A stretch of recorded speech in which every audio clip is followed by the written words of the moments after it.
بسم الله الرحمن الرحيم، والصلاة والسلام على سيد المرسلين سيدنا محمد بن عبد الله وعلى آله وصحبه وسلم.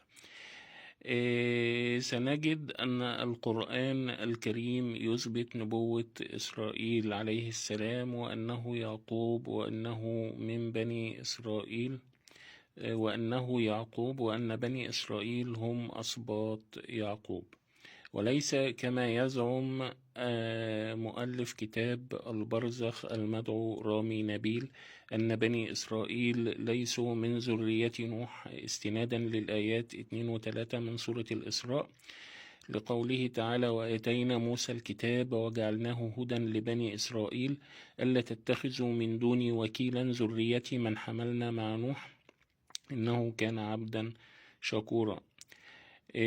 فهو يزعم أن ذرية من حملنا مع نوح أنهم ليسوا من ذرية نوح. كذلك في سورة مريم: أولئك الذين أنعم الله عليهم من النبيين من ذرية آدم وممن حملنا مع نوح ومن ذرية إبراهيم وإسرائيل وممن هدينا واجتبينا.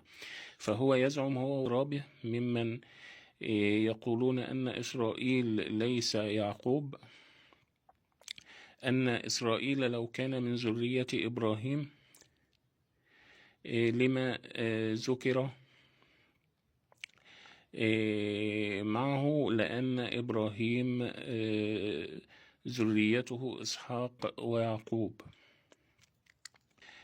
وبالتالي فإبراهيم ليس من ذرية نوح بسبب أنه ذرية من حملنا مع نوح، كما يأتي في ذكر سيدنا إبراهيم ولوط، فيذكر أنهم من ذرية نوح وليسوا، فلوط ابن أخو إبراهيم وليس من ذريته. فهو يزعم أن إسرائيل ليس من ذرية إبراهيم، بدليل أنه ذكر في ذرية من حملنا مع نوح، وهذا خطأ قطعي لوجود العديد من الآيات قطعية الدلالة والثبوت تفضح هذا التدليس والتلفيق المنقطع النظير. فنجد الحق تبارك وتعالى في سورة الأنعام يقول تعالى: وتلك حجتنا أتيناها إبراهيم على قومه نرفع درجات من نشاء إن ربك حكيم عليم ووهبنا له، أي لإبراهيم، إسحاق ويعقوب كلا هدينا ونوحا هدينا من قبل ومن ذريته أي من ذرية نوح داود وسليمان وأيوب ويوسف وموسى وهارون، وكذلك نجزي المحسنين، وزكريا ويحيى وعيسى وإلياس كل من الصالحين.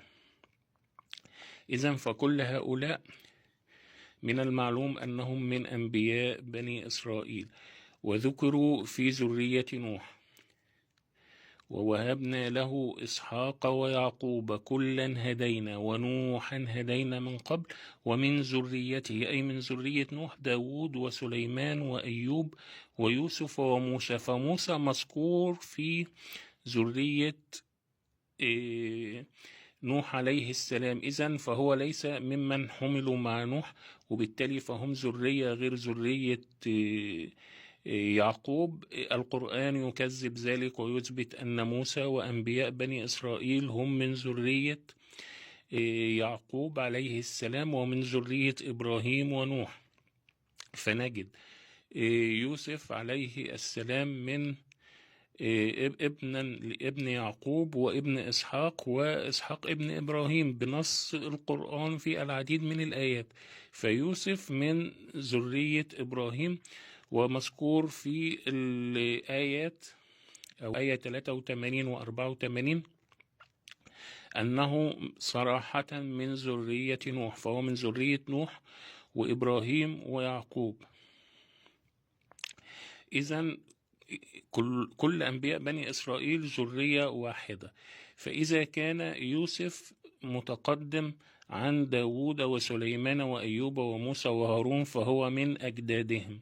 إذن فموسى وهارون وسليمان وداود جميعهم من أسباط يعقوب، جميعهم من أسباط يعقوب بنص القرآن، آية 83 و 84 من سورة الأنعام. كذلك سنجد في سورة العنكبوت يقول تعالى: ووهبنا له إسحاق ويعقوب وجعلنا في ذريته النبوة والكتاب.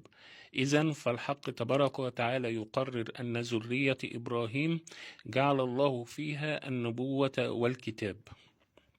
وفي سورة الحديد آية 26 وما بعدها يقول الحق تبارك وتعالى: ولقد أرسلنا نوح وجعلنا في ذريتهما النبوة والكتاب فمنهم مهتد وكثير منهم فاسقون ثم قفينا على أثرهم برسلنا وقفينا بعيسى ابن مريم وآتيناه الإنجيل وجعلنا في قلوب الذين اتبعوه رأفة ورحمة ورهبانية ابتدعوها ما كتبناها عليهم إلا ابتغاء رضوان الله فما رعوها حق رعايتها فآتينا الذين آمنوا منهم أجرهم وكثير منهم فاسقون.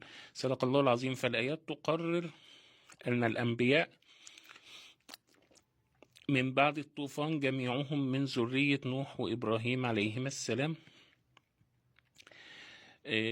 وكما سبق ذكرهم تفصيليا في سورة الأنعام وفي سورة العنكبوت أن الله جعل في ذرية إبراهيم النبوة والكتاب. فكل الأنبياء كما جاء في العديد من التفاسير من بعد الطوفان هم من ذرية نوح وإبراهيم عليهما السلام، ومن بعد إبراهيم جميعهم من ذرية إبراهيم عليه السلام. كذلك سنجد أن الحق تبارك وتعالى في آية القتل يقول: فطوعت له نفسه قتل أخيه فقتله. فإذا كان أنبياء بني إسرائيل من ذرية نوح وإبراهيم فيستحيل أن يكون القاتل إلا جدا لنوح عليه السلام. ومن المعروف أن إدريس من أجداد نوح وهو من أحفاد آدم عليه السلام. إذن فسيكون إسرائيل إن كان ابن آدم القاتل بزعم ذلك المتنطع فسيكون جدا لإدريس أو أبا له. إذن فالقول أنه طوعت له قتل نفسه قتل أخاه فقتل سيكون خاطئا، وتعالى الله سبحانه وتعالى عن الخطأ والنسيان وأن يذكر في كتابه غير الحق. إذن فتلك القصة التي ابتدعها ذلك المدلس كاذبة وملفقة. لماذا؟ لأن إن كان إسرائيل هو الأول فسيكون لأن بني إسرائيل ونوح عليهما السلام فسيكون القاتل من طالما ابن آدم هيكون من أجداد إدريس فسيكون نص الآية: فطوعت له نفسه قتل ابنه أو حفيده فقتله. إذن فهذا لا يستقيم بنص القرآن ويثبت أن ادعاء رامي نبيل مجرد تلفيق وتدليس لا أصل له.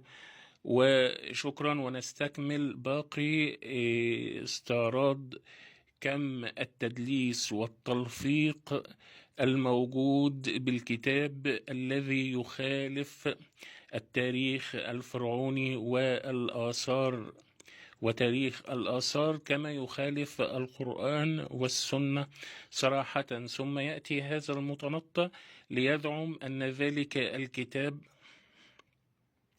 يفسر القرآن في ضوء التاريخ الأثري في مصر، وهذا كله محض تلفيق ودجل وافتراء، والله المستعان على ما يصفون. وإلى لقاء قريب إن شاء الله تعالى. شكرا.